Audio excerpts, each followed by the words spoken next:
Nation one code. India में सारे के सारे लॉ एक समान अप्लाई होते हैं respective of religion, race, caste, sex etcetera. इसे यूनिफॉर्मिटी कहते हैं। इन सबका सबसे बड़ा एग्जाम्पल है constitution of India, IPC, CrPC, CPC, contract law etcetera. इन सबका सिर्फ एक एक्सेप्शन है, यूनिफॉर्म सिविल कोड। इंडिया में सारे religion, Hindu, Muslim, Sikh, Parsi, Jain etcetera, सब अपने पर्सनल लॉ के थ्रू गवर्न होते हैं, जिससे बहुत ज़्यादा प्रॉब्लम्स क्रिएट होती हैं। Article 44 of constitution of India secure करता है uniform civil code for throughout the territory of India. Uniform civil code बात करता है uniform law for personal matter such as marriage, divorce, adoptation and inheritance to all citizen regardless of their religion.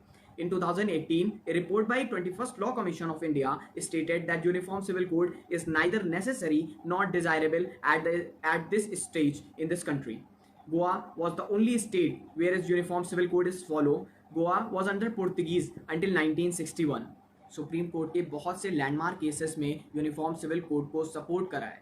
For example Shah Bano case 1985, जिसमें 5 जजेस की bench ने uniform civil code को support करते हुए ये कहा कि अगर यूनिफॉर्म सिविल कोड इंडिया में आता है तो ये रिमूव कर देगा contradiction based on ideologies. In Sarla Mudgal 1995 case, Supreme Court said uniform civil code would prevent fraudulent conversion and bigamous marriage.